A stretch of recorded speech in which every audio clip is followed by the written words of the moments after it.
Om Swastiastu, berjumpa lagi bersama Miss Kinanda pada pembelajaran Pendidikan Agama Hindu dan Budi Pekerti. Sebelum lanjut, mari kita berdoa terlebih dahulu. Om Awigenamastu Namo Sidem.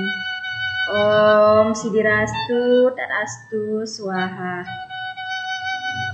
Anak-anak di rumah, apa kabar kalian? Semoga kalian selalu dalam keadaan yang sehat ya. Hari ini kita akan belajar mengenai Punarbawa sebagai upaya meningkatkan kualitas hidup. Apakah kalian tahu bahwa agama Hindu adalah agama yang paling tertua di dunia? Pada awalnya, agama Hindu disebut dengan Sanatana Dharma, yang berarti kebenaran yang abadi. Kitab suci agama Hindu adalah Weda. Tujuan agama Hindu sebagaimana disebutkan dalam kitab suci Weda adalah Moksatam Jagadhita Yaca Iti Dharma. Artinya, tujuan agama atau dharma ialah alat untuk mencapai moksa atau kebahagiaan rohani dan jagadhita yaitu kesejahteraan hidup jasmani.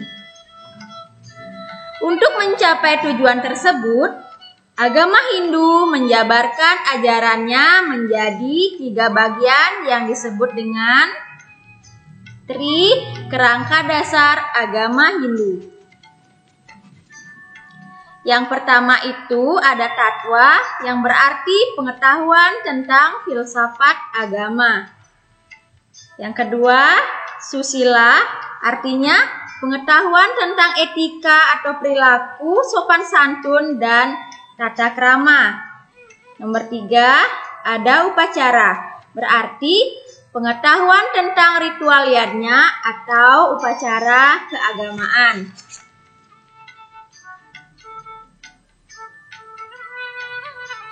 Adapun 3 kerangka dasar agama Hindu itu merupakan 3 serangkai yang saling berkaitan antara satu dengan yang lainnya dan tidak dapat dipisahkan.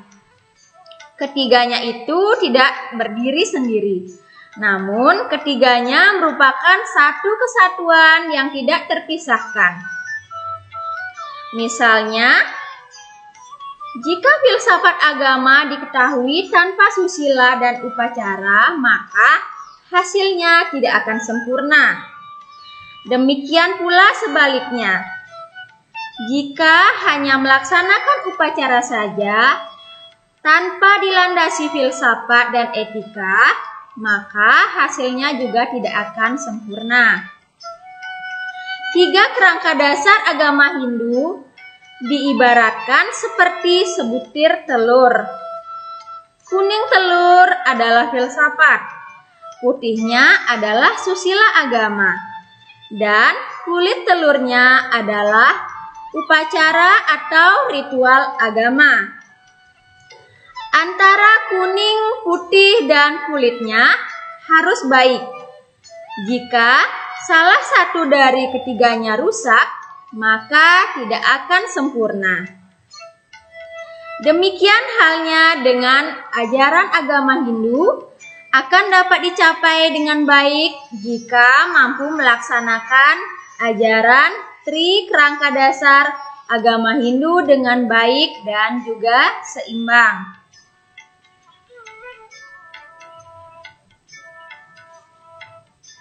Tatwa atau filsafat agama Hindu memiliki 5 keyakinan yang disebut dengan Pancasrada.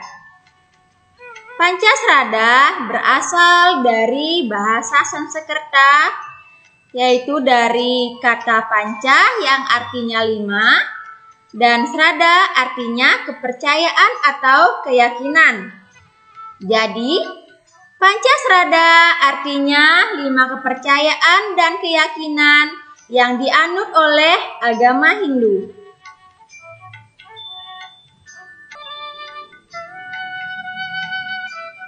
Pancasrada terdiri dari 5 bagian. 1. Brahman, yaitu keyakinan terhadap adanya Sang Hyang Widi atau Widisrada. 2. Atman, yaitu keyakinan terhadap adanya Atma atau Atmasrada.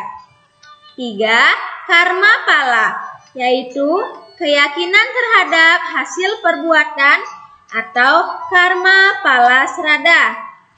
4. Punarbawa, yaitu keyakinan terhadap adanya kelahiran kembali atau Punarbawa Srada. 5. Moksa, yaitu keyakinan terhadap adanya kebebasan abadi atau Moksa Srada. Nah, hari ini kita akan belajar tentang Pancasrada bagian yang keempat, yaitu Punarbawa. Punarbawa berasal dari bahasa Sanskerta yang terdiri dari 2 kata, yaitu punar artinya kembali dan bawa artinya lahir. Punarbawa adalah kelahiran kembali atau berulang-ulang. Dengan keyakinan adanya Punarbawa, kita diberikan kesempatan untuk berbuat baik di dunia ini agar dapat membebaskan kita dari perputaran kelahiran kembali atau biasa disebut dengan samsara.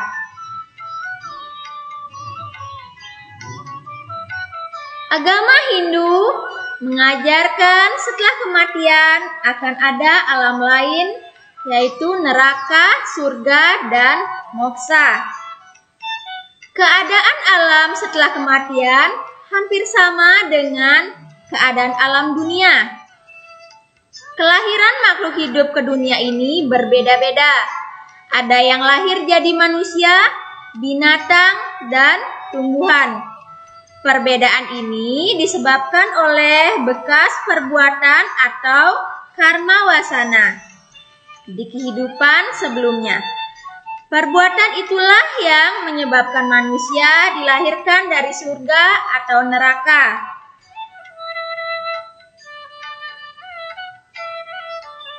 Surga digambarkan sebagai tempat yang penuh kebahagiaan, tempat roh seseorang yang semasa hidupnya selalu berbuat baik, berlandaskan ajaran Dharma. Sedangkan neraka digambarkan sebagai tempat yang penuh kesengsaraan dan penderitaan. Neraka adalah tempat menerima siksaan bagi roh seseorang yang semasa hidupnya selalu berbuat buruk atau adharma. Seseorang yang terlahir dari surga disebut dengan surga Cyuta. Orang yang terlahir dari surga karena dalam hidupnya selalu menjalankan ajaran Dharma. Ajaran Dharma mengajarkan kita untuk selalu berbuat baik, selalu menghargai sesama makhluk, berbuat kebajikan, suka menolong, welas asih, dan selalu mendekatkan diri kepada Sang Hyang Widi.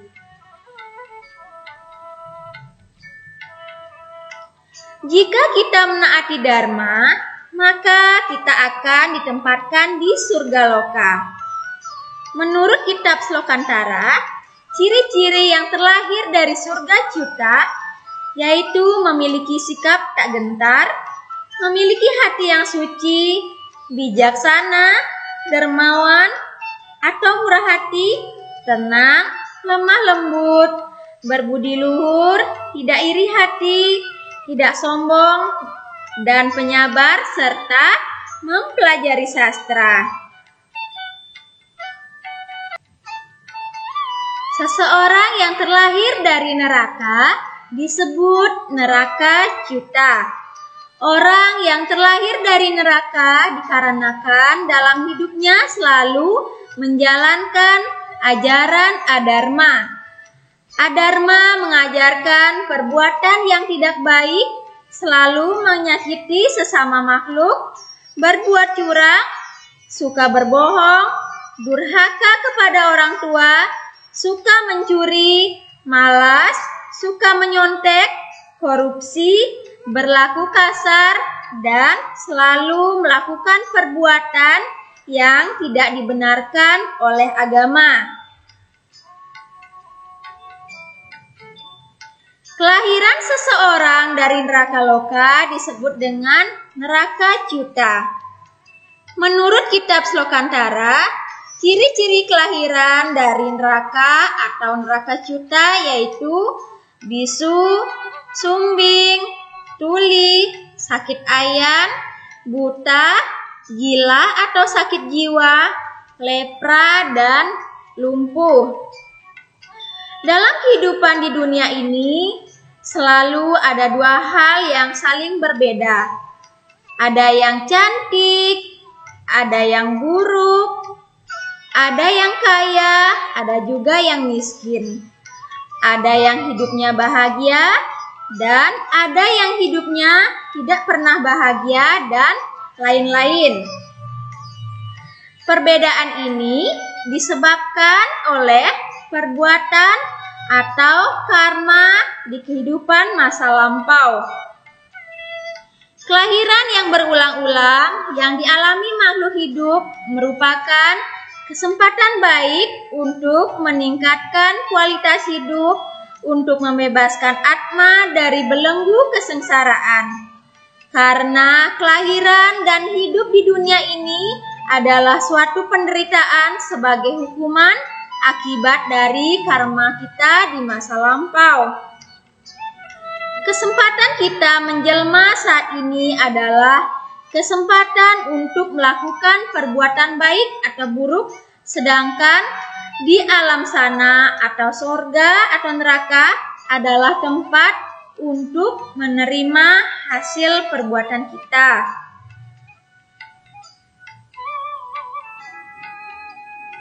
Nah, anak-anak, cukup sekian materi hari ini. Kita lanjutkan materi di minggu berikutnya.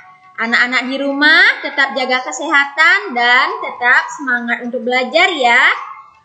Kita tutup dengan Parama Santi. Om Santi, Santi, Santi, Om.